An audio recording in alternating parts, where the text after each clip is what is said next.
ॐ सहनावतु सहनौ भुनक्तु सह वीर्यं करवावहै तेजस्विनावधीतमस्तु मा विद्विषावहै। ओम शांति शांति शांति। हे ईश्वर, हम यह पठन पाठन आपको प्राप्त करने और कराने के लिए साधन के रूप में करने जा रहे हैं। इस कर्म को और इसके कर्म फल को भी आपको अर्पित करते हैं। ओम शांति शांति शांति। सबको सादर नमस्ते जी।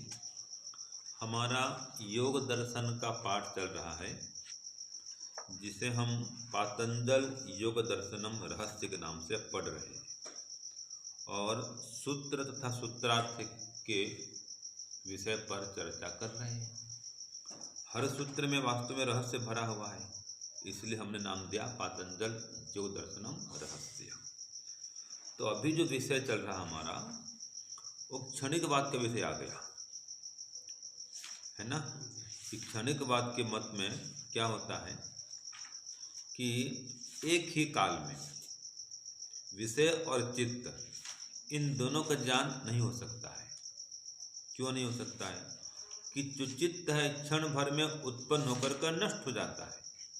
चित्त माने मन, क्षणिक है। अभी उत्पन्न हुआ, अभी नष्ट हुआ, फिर उत्पन्न हुआ, फिर नष्ट हुआ। तो जब चित्त नष्ट हो जाता है तो न तो अपना ज्ञान कर सकता है, न विषय का ज्ञान कर सकता है। ठीक है जी। वो तो उत्पन्न हुआ, मर गया, वो क्या जानेगा आगे क्या हो रहा है। तो ये कह रहा है सूत्र 20 में कि एक समय च उभय अनवधारण। ठीक है ना जी। और चित्त अपना स्वयं का जाता भी नहीं है, ये हमने पढ़ा था। क्यों नहीं है? तो सूत्र आया था न तत्स्वाभासम दृश्यत्वात्। चित्त अपना जाता नहीं हो सकता है, क्यों? दृश्य है, जड़ है। तो जाता कौन है? दृष्टा, जीवात्मा, वो दृष्टा है और हमेशा चित्त को जानते रहता है, भी हमने पढ़ा था। सदा जाता चित्तवृत्तयः तत्प्रभो पुरुषस्य अपरिणामित्वात्। ये हमने पढ़ा था ना कि जीवात्मा जो है चित्त का स्वामी है और हमेशा चित्त को जानता है। चित्त में क्या चल रहा है, क्या हो रहा है, पता है उसको सब। आत्मा से सबको कुछ मन सोच सकता है जी रुपेश जी? आपके मन में कोई चले और आत्मा को पता न हो, ऐसा होगा? क्यों जी सूरज जी? आपके मन में कोई विचार चल रहा है और आत्मा को पता नहीं, तो वैसा हो सकता है क्या? नहीं होगा, क्योंकि आत्मा ही स्वामी है मन का। वो तो मन को चलाता है, सोचने वाला तो स्वयं आत्मा है, मन साधन है। तो जो आत्मा है वो सदा जाता है मन का या चित्त का, और वो चित्त अपना जाता भी खुद नहीं है, वो दृश्य होने से। फिर आगे अब कह रहा है कि वो जो चित्त है एक क्षण में नष्ट हो जाता है क्षणिक होने से, इसलिए न अपना ज्ञान कर सकता है न विषय का ज्ञान कर सकता है। तो ये हमने पढ़ा था पहले, इसके पहले के पाठ में। अब आ रहा है सूत्र 21। देखो, ये जो क्षणिकवादी की मान्यता है कि चित्त कैसा है? क्षणिक है। तो यदि क्षणिकवादी की यह मान्यता हो कि अपने स्वरूप से नष्ट हुआ चित्त अपने से भिन्न दूसरे समीप वाले चित्त से जाना जाता है, तो इसका उत्तर देगा। अभी भूमिका में ये कि क्षणिकवाद में चित्त क्षणिक है, तो ठीक है, वो मान लिया, चलो चित्त क्षणिक है।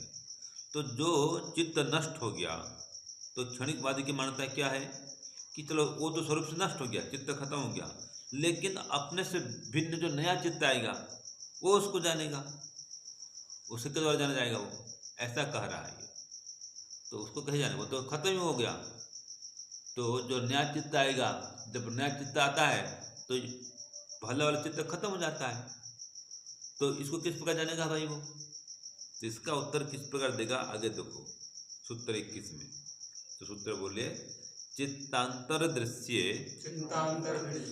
बुद्धि बुद्धे,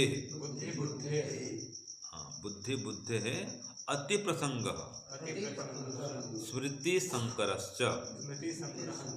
हाँ, अब इसका उत्तर देखिए क्या दिया कि चित्त को क्षणिक तथा ज्ञाता मानने पर, चित्त को क्षणिक भी मान रहा है, ठीक है, फिर क्या मानता है कि जो अगला चित्त आएगा वो उसको जान लेगा, ऐसा कह रहा है।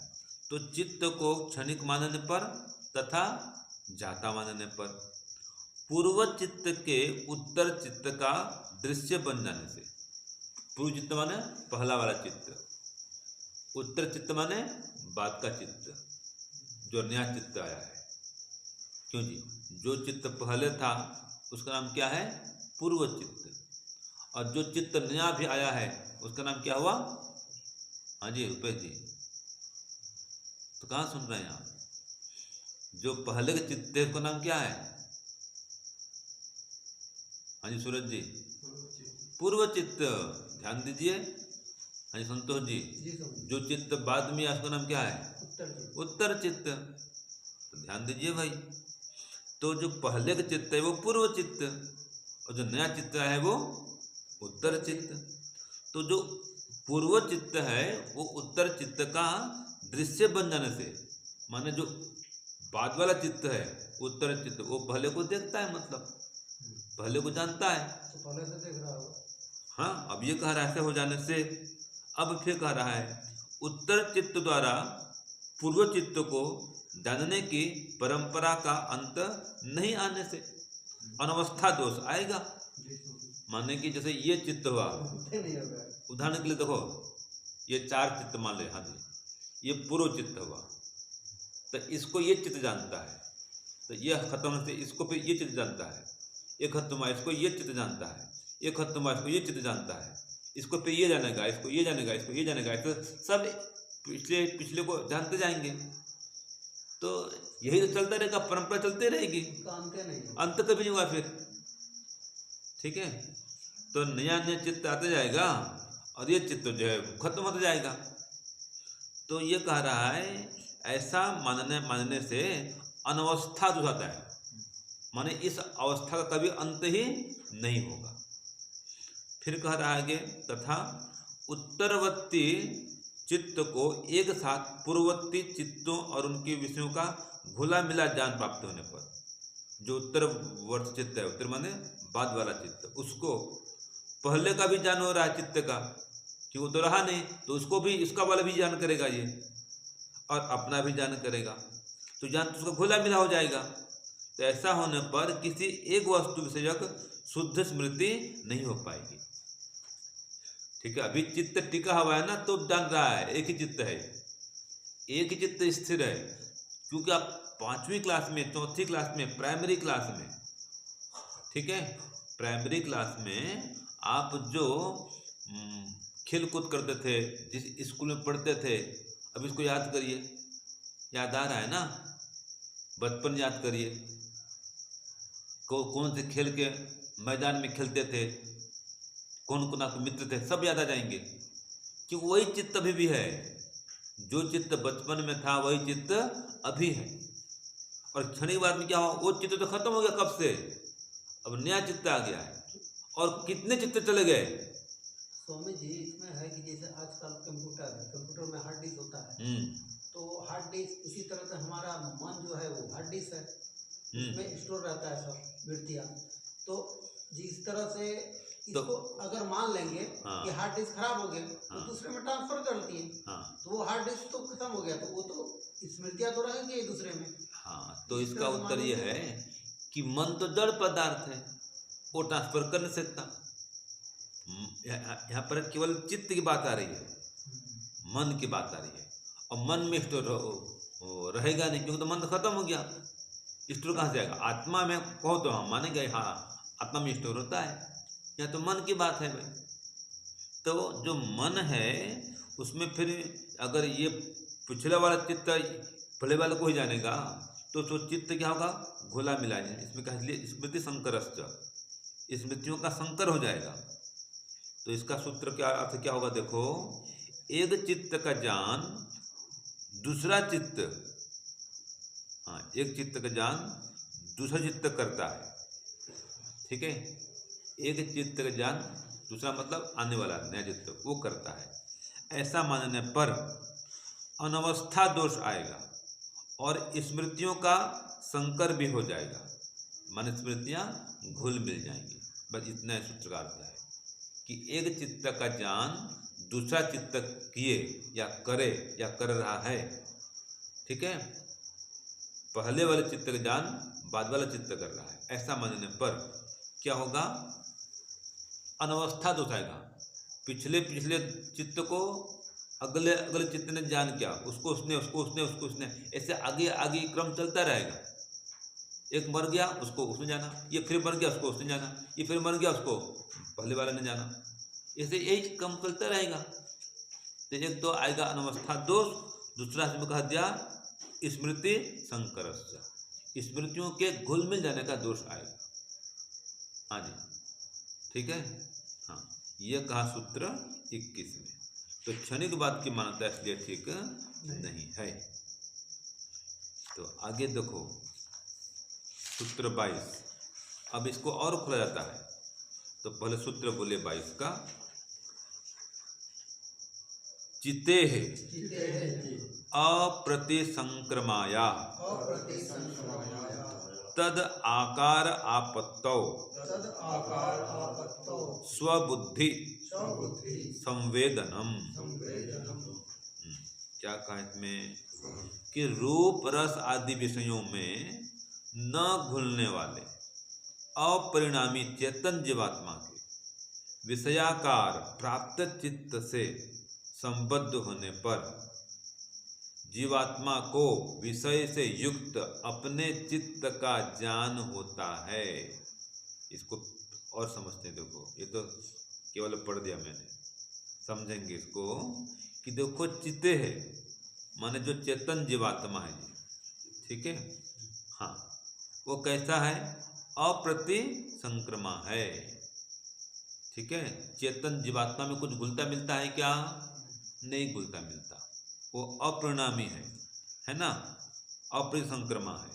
तो अपरिणामी अप्रतिसंक्रमा जीवात्मा के चित्त के स्वरूप से संबद्ध होने पर, जब ये जीवात्मा चित्त के स्वरूप से संबद्ध होता है, मैंने जुड़ जाता है, ठीक है जी। यहाँ पर कहा तदाकारापत्तो, ये है कि जब ये जो अपरिणामी जीवात्मा है यह क्या करता है, चित्त के स्वरूप से जुड़ जाता है, तब जा करके वो जीवात्मा को अपने स्वरूप का ज्ञान हो जाता है, ठीक है।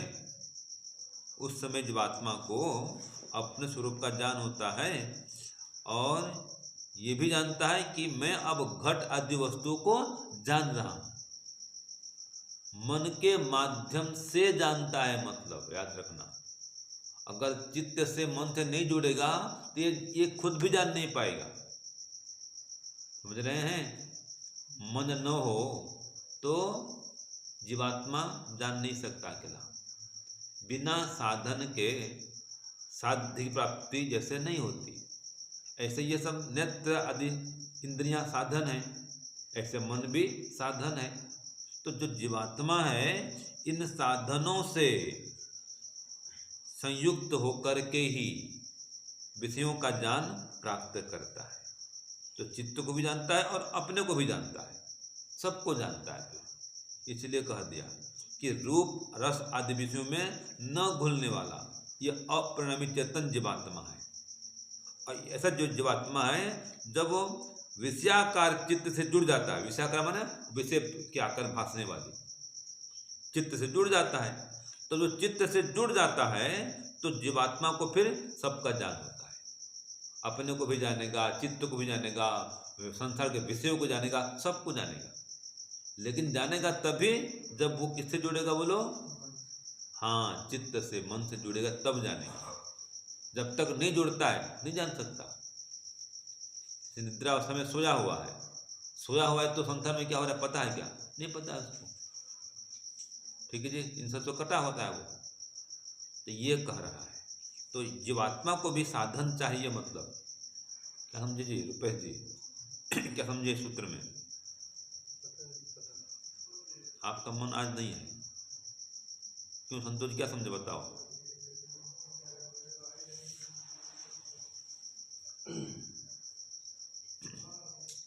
बताइए।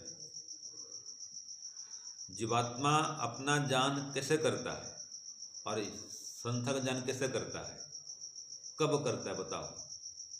जीवात्मा जब अपने कर्म अर्थात साधनों से जुड़ जाता है, हाँ, तब ही कुछ का ज्ञान कर पाता है। जैसे कि मन से जुड़ता है तो बस ये तो है, स्मृतियाँ उठा लेता है।